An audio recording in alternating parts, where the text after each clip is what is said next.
Picture this. It's early morning, the alarm blares, and you're lying in bed contemplating whether to hit that snooze button or drag yourself to the gym. And suddenly a big red stop sign pops up in your mind, urging you to abandon all thoughts of exercise and dive right under the cozy covers. Sound familiar? Well, fret not, because in today's Thin Thinking episode, we are diving deep into the realm of mental resistance and exploring the effective strategies to conquer that internal battle and establish a consistent exercise routine. We're going to uncover the secrets to silence that inner voice that says, ugh, and replace it with a resounding, let's go. From motivational techniques to fabulous advice, I will provide you with the mental tools you need to push through those mental barriers and get moving towards your fitness goals. So whether you are a longtime exerciser, avoider, or just looking for that extra push to stay on track, this episode is for you. So grab those gym shoes and come on in.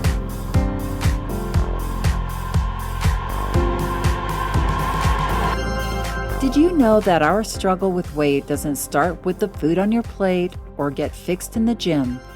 80% of our weight struggle is mental. That's right.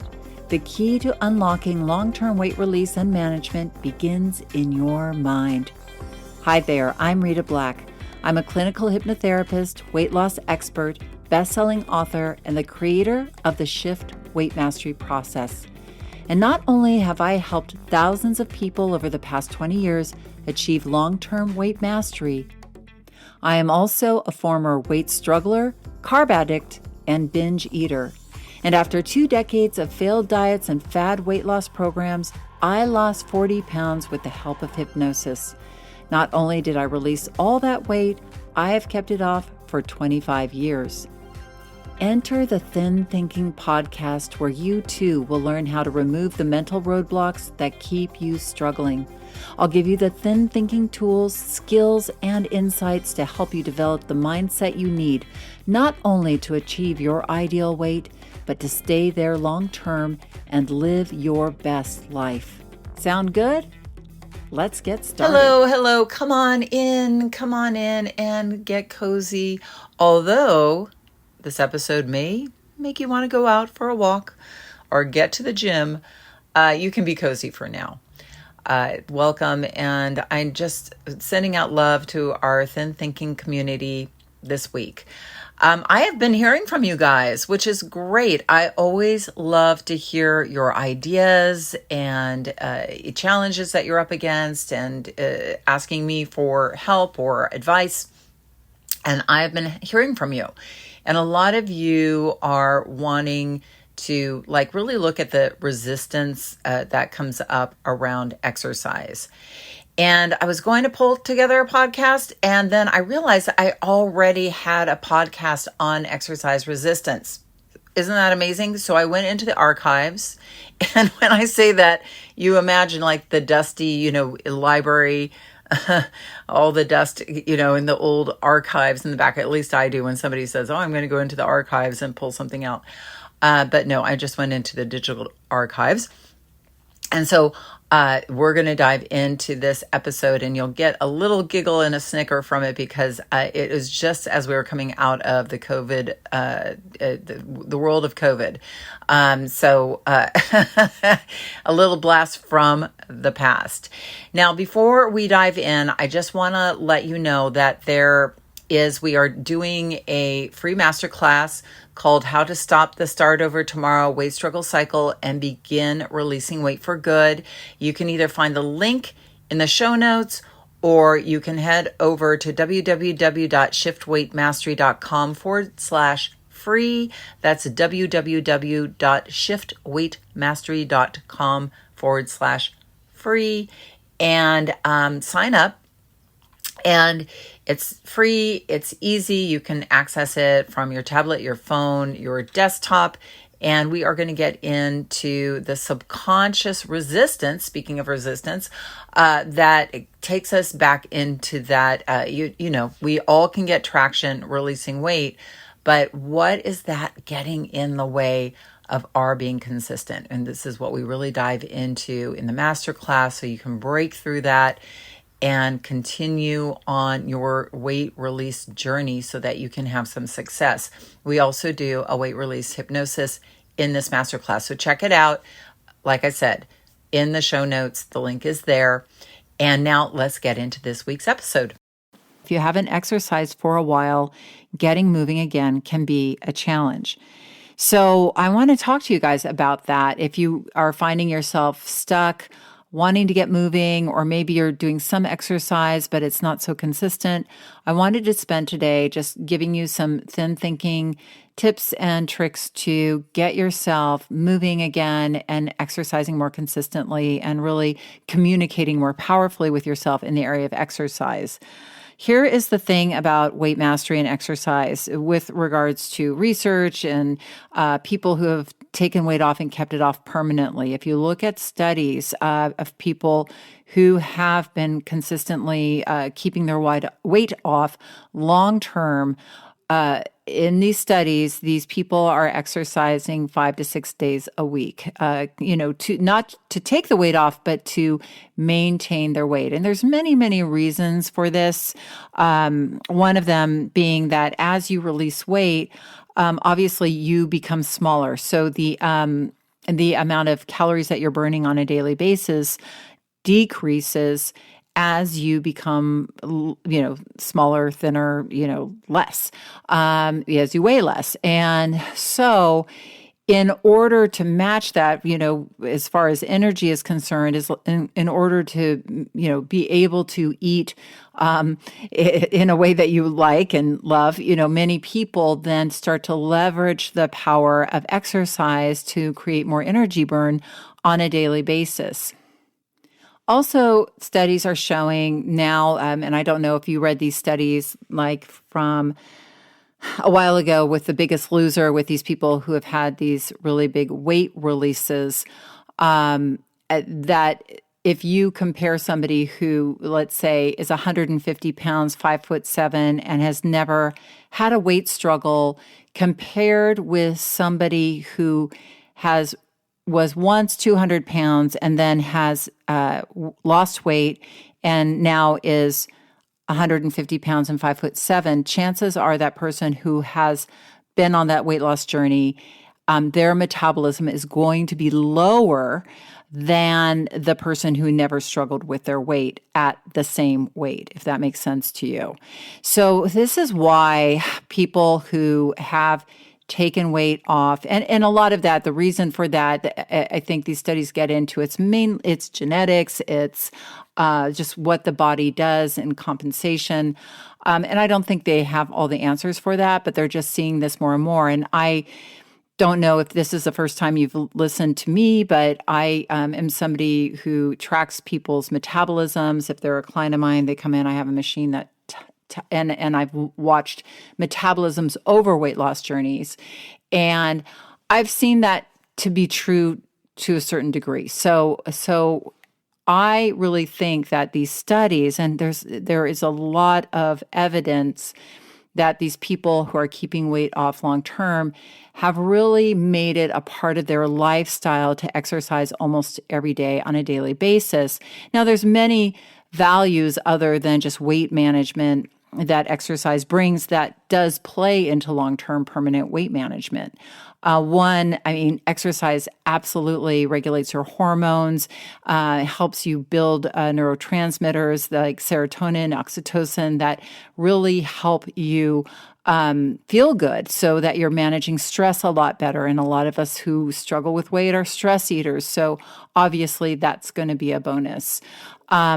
Exercise also helps you problem solve. And I think a lot of times we eat our problems, and they have also shown that there is a hormone emitted in the state of exercise that is the best state of mind when you're exercising to solve problems. And I absolutely know this to be true.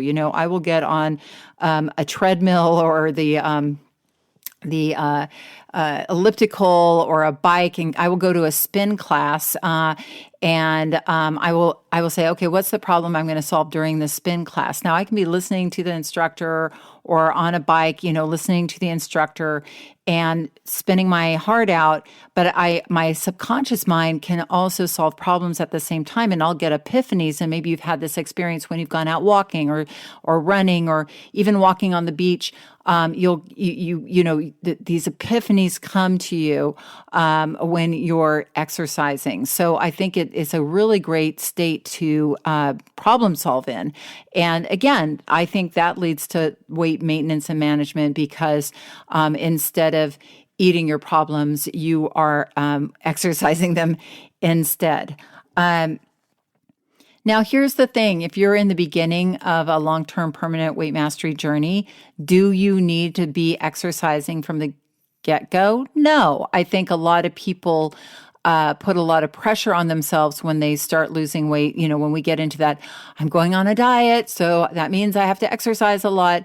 Not necessarily. I think sometimes it really helps to get the food in the right place and not put a ton of pressure on yourself to really start exercising unless you're in the mood to. A lot of my clients come to me and they're already exercising, but it's really about getting the food in the right place. So, what you start out doing is highly personal to you. And I'm going to get into this.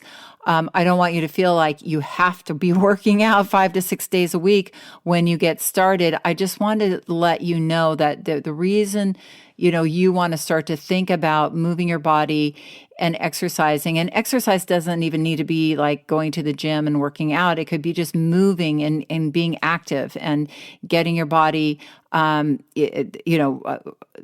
moving more than sitting on the couch, which is, sitting is the new smoking. So you want to start to re-identify yourself as an active person. And that's what we're going to get into. So here are some thin thinking mindset tips that will help you start to get back on and start exercising or get back into a routine. Now, again, I'm going to remind you that, it's not your fault that you're necessarily struggling with exercise. I think it's really important to remove any shame or negative feelings about yourself, because really, honestly, the way our mind is designed for weight loss and management, exercise, all of that, the mind is really not set up to help us out very much. In fact, it kind of works against us. Our conscious mind, we have very good intentions. I'm going to wake up, I'm going to set the alarm, I'm going to exercise tomorrow, I'm going to wake up and I'm going to go for a walk, I'm going to go get on that rowing machine, I'm going to go do something, right? And then we get that alarm goes off, and our reptilian subconscious mind is like, what the hell was that noise?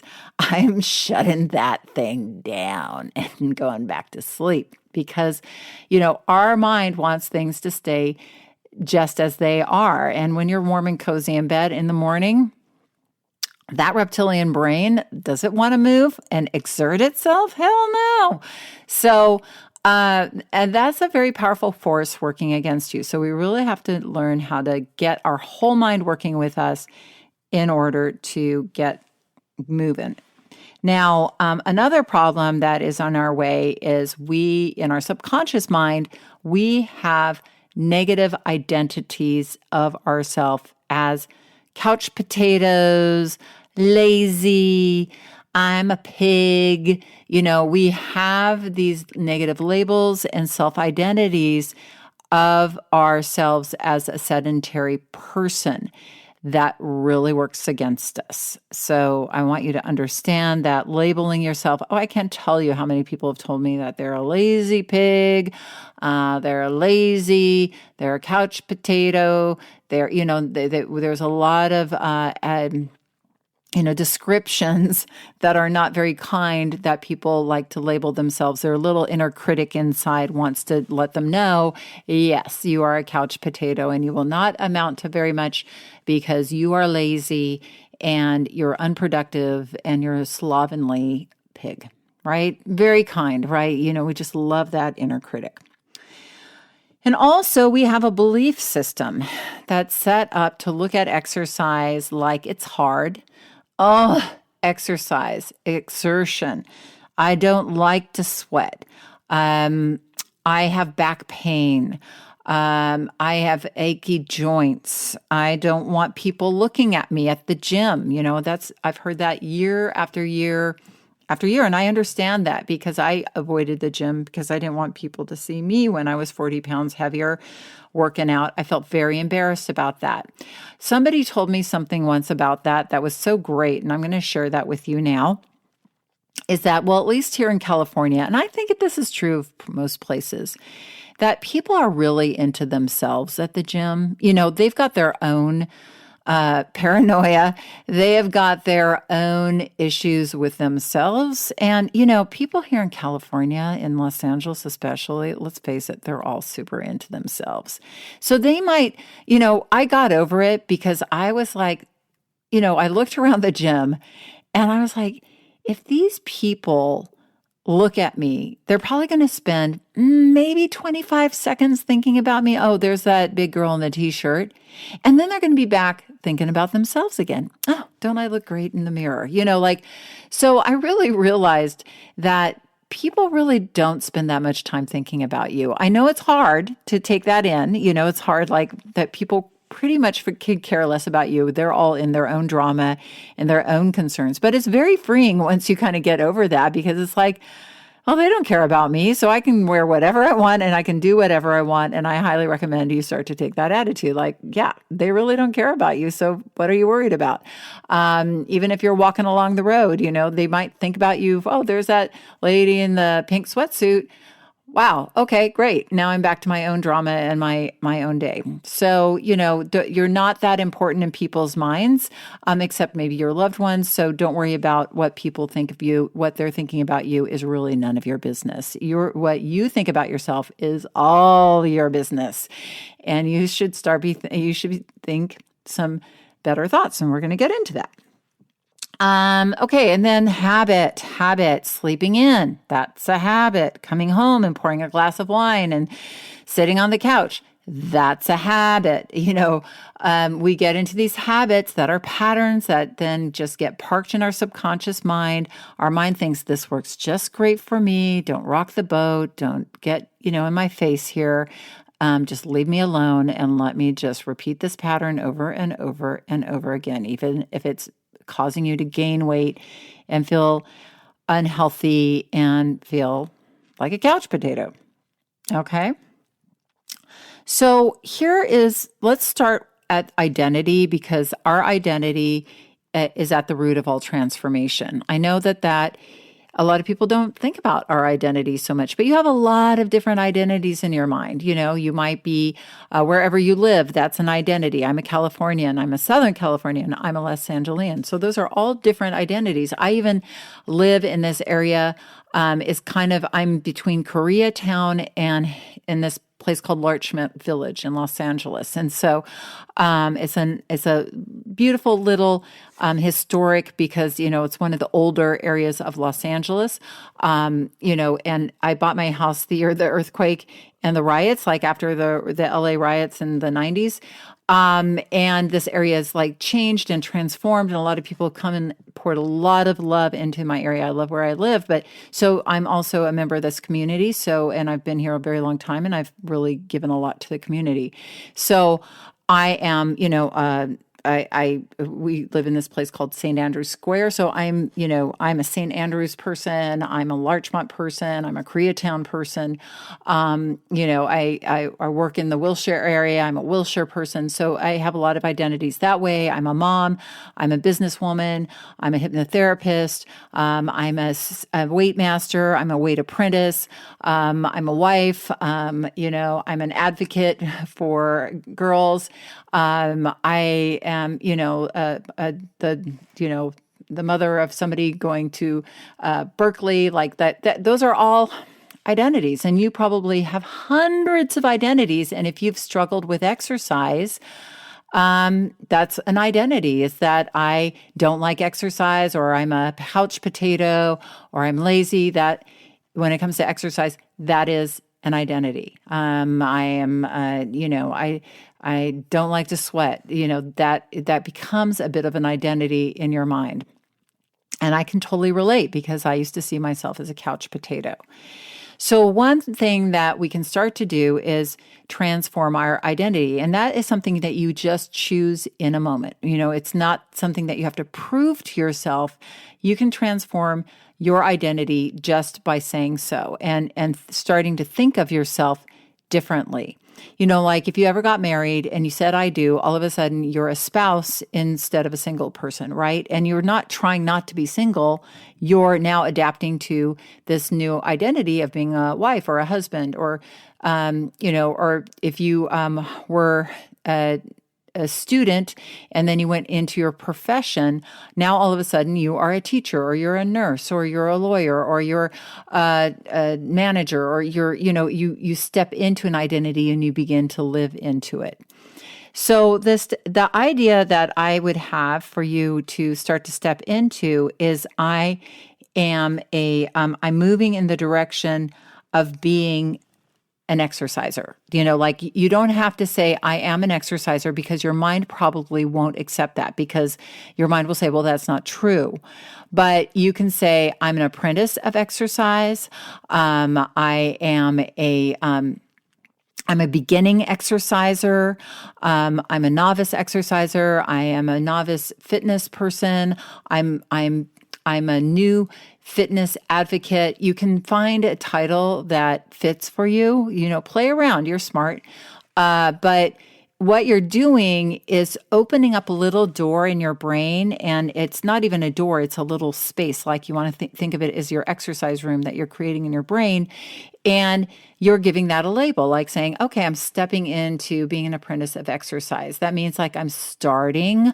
I don't have to be, working out 6 days a week, but I'm starting to see myself. And saying to yourself, I'm moving in the direction of this, opens up your brain too, because it doesn't freak your brain out too much. It's like moving in the direction is like, oh, I'm open to this idea.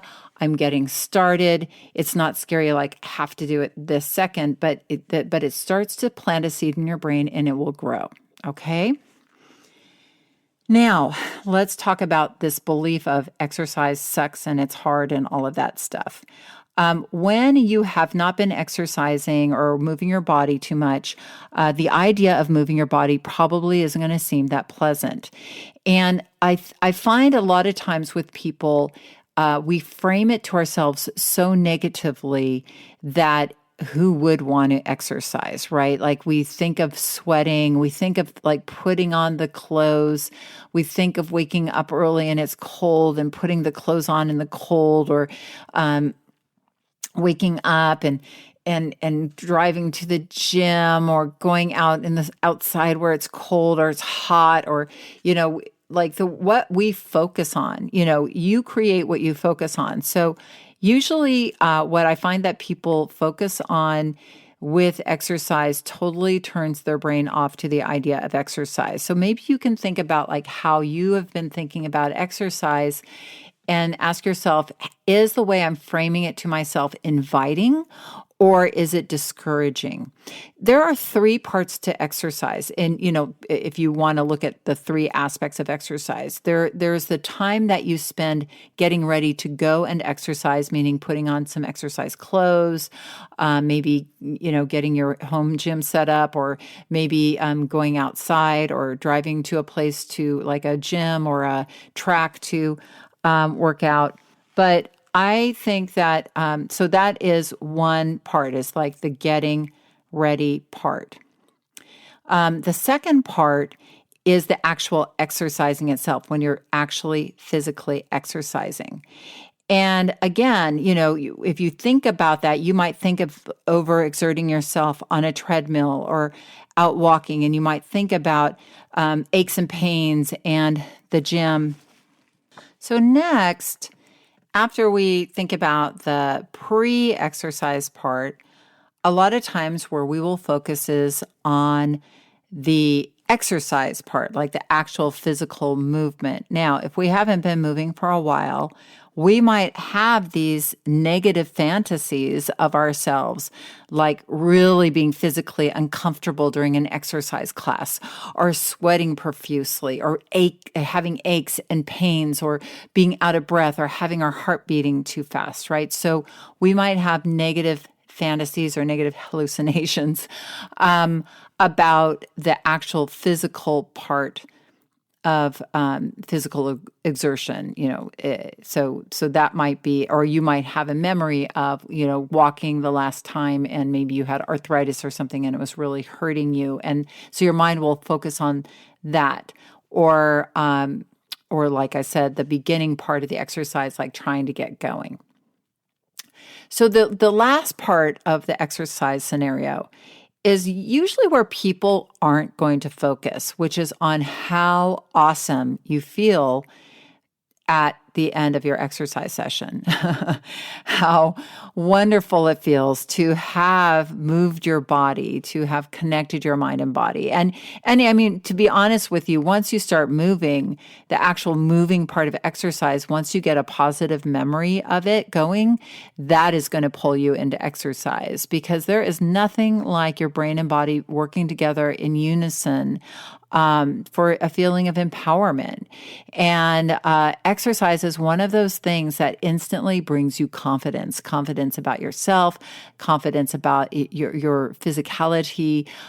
It's one of the things that can quickly change how you stand and how you feel. So really, but the last part of the exercise equation is really where I would have people focus on, when they want to seduce themselves into the idea of exercise. When you're laying in bed in the morning, you don't want to think about getting out of bed and getting into the cold clothes and getting out to exercise. What I focus on all the time that gets me is how awesome I am going to feel all day long because I moved my body in the morning. Or if it's at night that I'm choosing to exercise, how amazing I'm going to feel after I've removed all the stress from my day from a good workout session.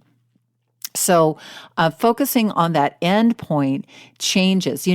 All we have in our life is our focus. And if we choose to focus on negative things, it's going to create a negative feeling in our body. It's going to create a negative emotion in our body. Our mind's not going to want to do it. But if we focus on the aspects of exercise that pull us forward, how good we're going to feel about ourselves, how confident we're going to feel. And I'm going to get into some ways that you can get yourself into doing this, but I just wanted you to know that maybe part of the reason that you haven't gotten yourself going is where your focus is in the wrong place. You're focusing on negative ideas and fantasies and hallucinations versus really focusing your brain on the powerful part of exercise and the feel-good part of exercise. And I always tell people, if you can exercise for 3 days, if you can just do 3 days, even if you're doing 10 minutes of exercise, your brain and body will start to, those hormones that are emitted, the neurotransmitters that are engaged, you'll start to getting addicted to exercise. And, people, a lot of people are, you can call them exercise nuts, exercise addicts, but because they've gotten hooked on that feel-good feeling, that feeling of, especially in the middle of exercise or after exercise. But don't focus in the wrong place, especially if you're trying to get yourself engaged and going. So,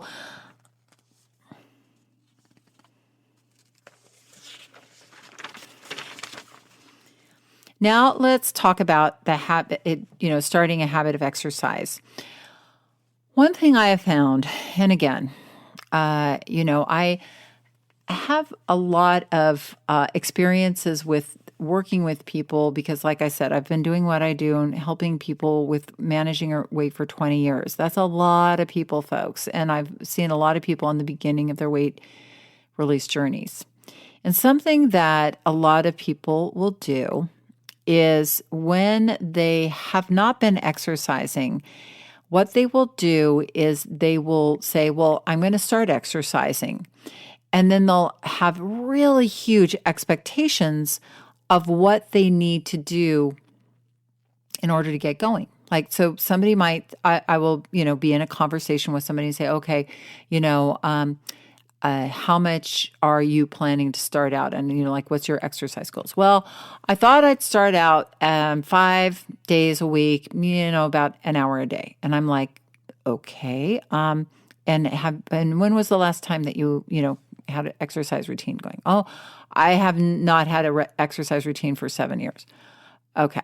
And then that's my job to start to move their minds from this idea of something that they're not going to do. You might get an exercise routine going that is an hour a day, 5 days a week, and you might succeed at that for a week. But most people have to, their brain, if they think about, if you haven't moved for a long time, and then you think about moving an hour a day, first of all, creating that time in your schedule, but secondly, following through on that, especially after working out for an hour the first day, you're going to be sore. You're going to, there's going to be a lot of adjustments that your body is going to have to make, and your brain is going to get overwhelmed, and it's going to shut down and it's going to say no. So I think one of the main reasons that you might not have started an exercise routine is your expectations are too big of what you need to do to get started. That I see that is a very common thing. The other thing is, if you were very fit in the past, like if you were an athlete, I've worked with Olympic athletes who, were incredibly fit and had very high fitness goals and achievements. And then something happened, like they were in an accident and then they were sedentary for a while, or something happened in their lives where they got out of the routine, or, they won the gold medal or whatever. And they, they were a coach, but they hadn't been really exercising themselves too much. They just got busy with life, raising kids, doing whatever. And then they're very ashamed and they're holding themselves to the old exercise standard. And it doesn't even have to be an Olympic athlete. I'm just talking about anybody who, played football in high school or basketball, or, was fit in their 20s and they were jogging every day or running marathons, and then it stopped. And then they got out of shape. That what will happen is they'll hold themselves to that, I've got to get back to that place right now. And they allow their past fitness levels to keep them from starting an exercise regime, because they're just like, it's too big, it's too overwhelming. Again, it's just too much, it's too overwhelming. They have to start from where they are, and they have to love themselves where they are. Because a lot of people, if they had an incredibly fit body at some point, and then they look down and they see themselves out of shape, there's a certain amount of resentment they hold against themselves and their body for, not being perfect. And I kind of have to say, you got to kind of forgive yourself. It is what it is. You are where you are now. Love yourself where you are and start from where you are. And the good news is, you know how to exercise, and you will be able to get going, and you will be fit. And, we go through different eras of our life. I'm in my 50s, and I have different expectations of my body than I did when I was in my 40s and in my 30s. I had zero expectations of my body in my 20s.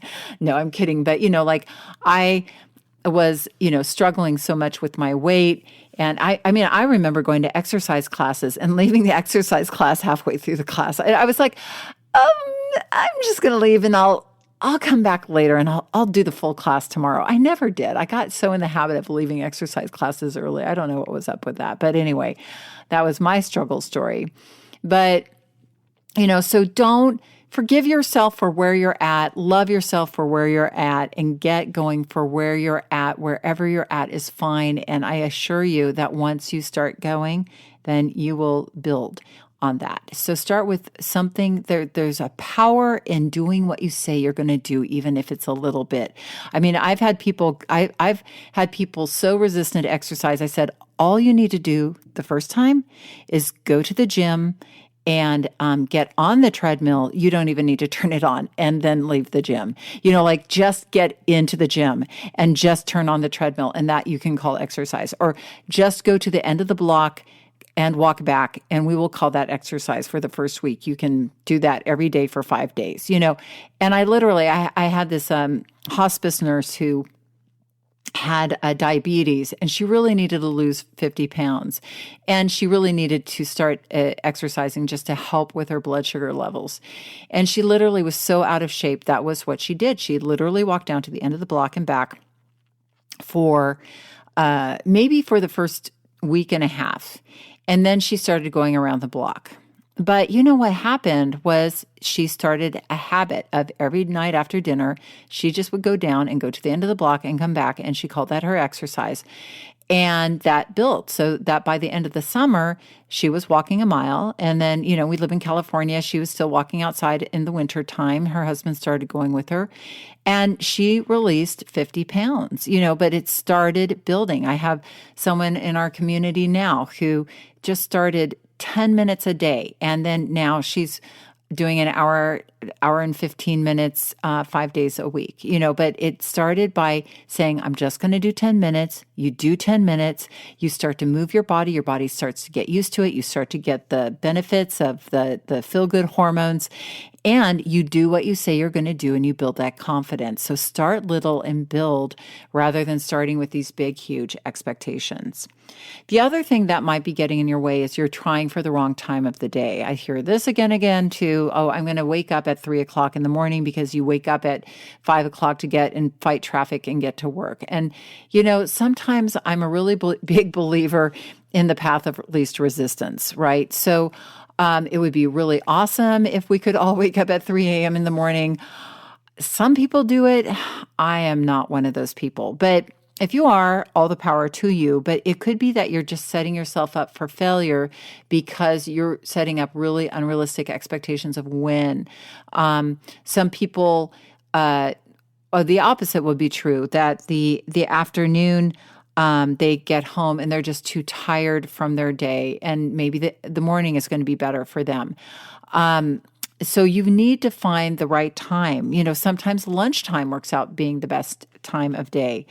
But, you can start to be creative about your time as well. Like for some clients, I'll recommend, hey, why don't you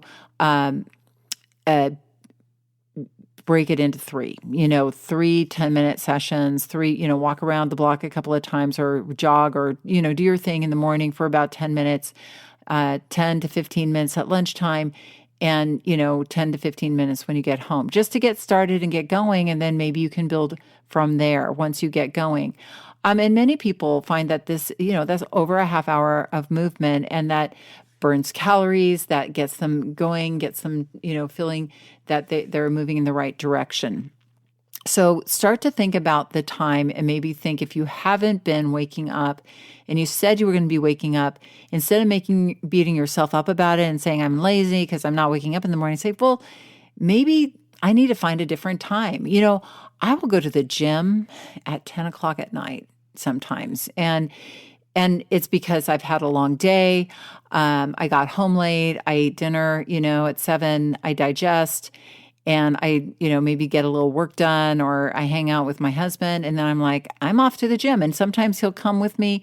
And it's so great because it's just a way to, really work out, get the stress of the day off of me, come home, take a shower, get to bed, and I sleep really well. So, that's another myth. I think people are afraid to work out late at night because they're afraid that it will impact their sleep. It makes me sleep like a baby. I don't know about you, but so, you really got to find the right time for you, and the right time might not be a conventional time. So think about that and think that through. Here's some tools to get going. Like I said, make it easy for yourself. Think it through the night before. So, if you're used to showing up to your day and your day is not an exercise day, you're going to want to engage your mind first and practice it before you do it. When I do these podcasts, I think it through ahead of time because, just to come and sit down and start talking to you, I have to I have to prepare my mind. Before I teach a class, I have to prepare my mind. Athletes, before they go in the field, they have to prepare their mind. If you're going to be doing something new, you need to think it through. And if there's some resistance coming up, talk yourself through it. Focus on, I know it's going to be new. I know it might not feel, the most comfortable. We're stretching ourselves. It's okay. You want to have a little inner coach talk with yourself. You want to be your own best friend about this. You don't want to criticize yourself. You don't want to rebel. You want to say, hey, I'm with you. And we can do this, and we're going to feel so awesome when we're done, and I'm going to be so proud of you when you're done. Really talk yourself through it, think it through, pep yourself up, really engage. Make it easy. Think it through the night before, like I said, or think it through if you're going to come home and do it. Think it through like on your way home, get yourself prepared for it. Okay, I'm going to go home. I'm going to put my shoes on. It's going to feel so great. Have a vision of yourself, fitter and more toned, exercising. Like have a positive vision of that you are becoming by becoming more physically active. That will help get the dopamine center in your brain engaged and working for you. Focus on the end. Like I said, keep the end in mind. Keep that feeling of what you want in mind. And here's something that I think is such a powerful tool is have a comeback for your resistance, because you will have resistance, especially in the beginning. The good thing about your inner rebel, that part of you that kind of sabotages your health attempts, it's clever sometimes, but it's not that clever. It doesn't, it's smart, it's aggressive, it's seductive, but they come up with the same sayings all the time. Like my inner rebel, if I work a day and I haven't worked out in the morning, and I've planned to come home and work out, in the evening, I know what my inner rebel's going to say. Oh, you're too tired. Oh, you've worked out already a few times this week. You're good. You don't need to do it tonight.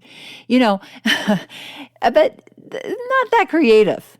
So I have a comeback. When my inner rebel says, oh, you're so tired. And then I say, yeah, and think of how awesome I'm going to feel when I get out of that spin class and I'm completely energized and mellow from all those feel-good hormones going through my brain. I'm going to feel way better than I do right now. Oh, but you exercise a lot this week. I was like, but I'm a person, I have an identity. I am a person who works out 5 to 6 days a week, and that's who I am. And I love that feeling. So, I have a comeback. So, that part of your brain that's like, oh, let's just hit the snooze alarm and keep going. It's like, no, I'm going to feel driving in my car this morning. I'm going to feel that energy going through my body because I worked out today, and I won't be sleepy and groggy. I'm going to be awake and alive, and not just in my head. I'm going to be in my whole dang body, because I went for that walk this morning. So let's get this ass out of bed and let's get going, okay? Set your environment up for success. What can I say? That is at the root of all successful change, right? So get those exercise clothes out, get those shoes out. So when you wake up in the morning and you see those things, you get in them, or you have them ready when you get home. I come home, and if I'm going to work out that night, I change out of my work clothes right into my workout clothes. Now, I might not go and work out for 2 or 3 hours, but I got them on, and I know before I take them off, I'm going to have worked out. So, or if I wake up really early, like sometimes I'll wake up at, what I consider an ungodly hour to go hiking in the morning, before work. Sometimes, I have everything laid out, so it's just super easy. I can get dressed super quick and get out of the house so I can get as much sleep as I can before I wake my dog up and go. My dog's like, are you crazy? But, now he's like, okay, yep, we're going. So make it easy for yourself. Get your clothes all ready. And get yourself some fun clothes and exercise gadgets. There's nothing as sad as having like saddled exercise clothes. I mean, you're worth it. And exercise clothes are not that expensive. I think having a new pair of exercise sweats or a new exercise bra. They're really cool. Getting a gadget. I think that will be really helpful for you to feel like you're really committing to something. I invested in some new hiking shoes this year, and I'm not a person that likes to spend a lot of money on myself, but I'm telling you, investing in those things make my life better because I'm feeling good. My feet are feeling good. So get some good shoes. Get some good shoes so that you're not hurting yourself. You want to really make sure that you're setting up yourself for success. Stretch. There's some great YouTube stretch, if you just put in stretching for lower back, stretching for your legs, take care of your body. You got to stretch. You got to, focus on your well-being. Okay. Now, what else do I have for you here? What else do I have for you here? Oh, have a mantra. Have a mantra of, like, I am enjoying moving my body. I am enjoying being in my body. Walking before breakfast. I love to walk before breakfast. Something that you can just repeat to yourself over and over again that starts to get into your mind. Moving is grooving. I don't know. I'm not coming up with very good ones, I have to admit right now. But I love hiking. I love biking. I love exercise. So and that's something I would have never, ever said to myself in a million years, 30 years ago. But being in my body and being able to move. And I'm very, very grateful for that. In this last year during COVID, I broke my shoulder. I was out jogging one morning because our gyms were closed. And I was like, I got to move somehow.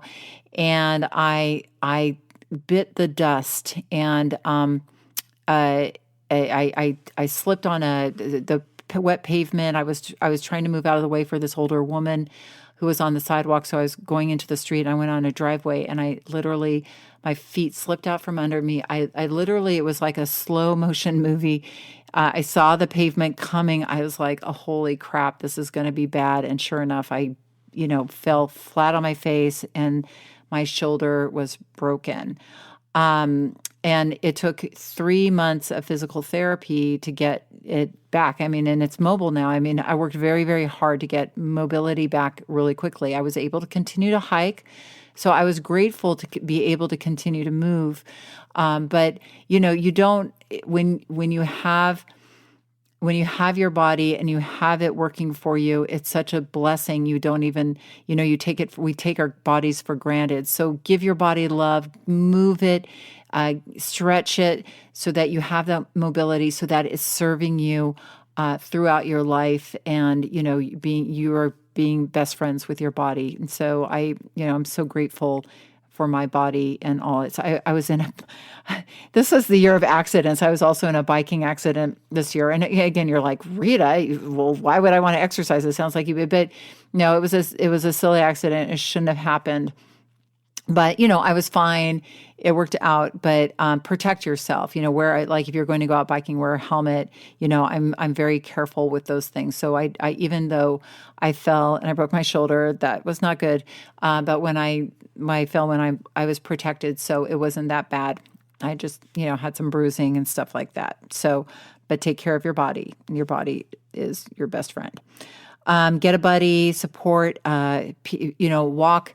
I just interviewed somebody, Mickey Marafino, and she started this walking and talking where she wasn't near her friends. Like she wasn't close to her friends during COVID, but they would go out and separately walk, and they would have she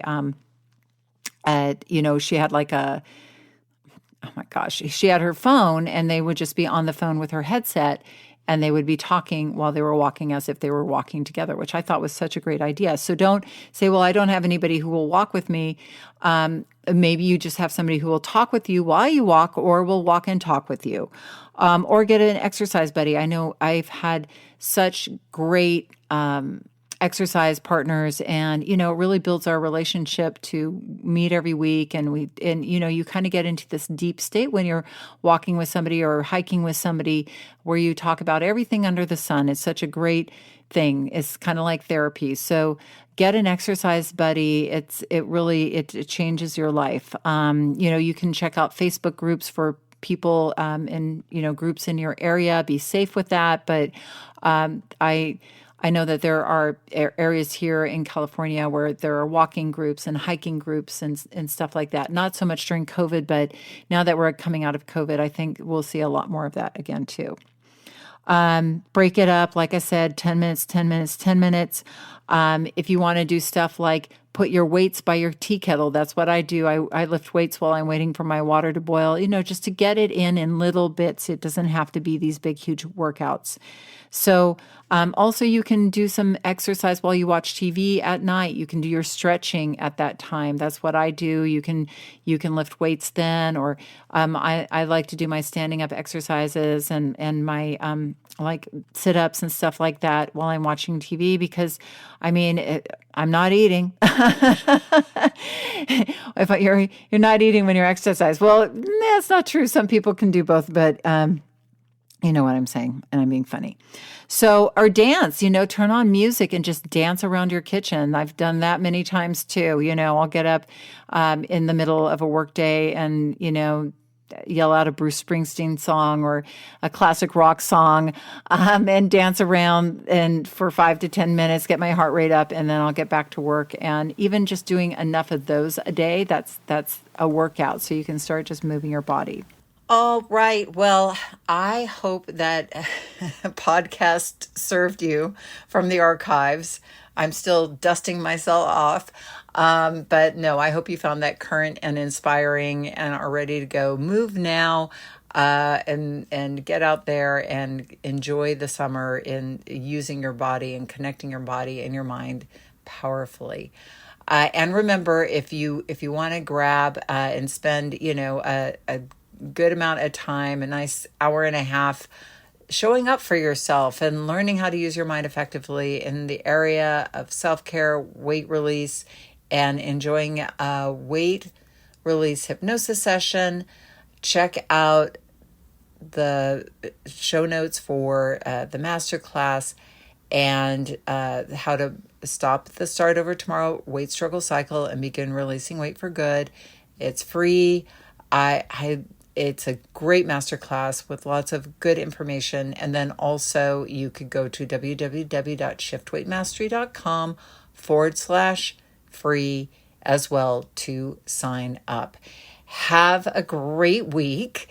And remember that the key, and probably the only key to unlocking the door of the weight struggle, is inside you. So keep listening and find it. I will be here with you next week. Thanks for listening to the Thin Thinking Podcast. Did that episode go by way too fast for you? If so, and you want to dive deeper into the mindset of long-term weight release, head on over to www.shiftweightmastery.com. That's www.shiftweightmastery.com, where you'll find numerous tools and resources to help you unlock your mind for permanent weight release, tips, strategies, and more. And be sure to check the show notes to learn more about my book, From Fat to Thin Thinking, Unlock Your Mind for Permanent Weight Loss, and to learn how to subscribe to the podcast so that you never miss an episode.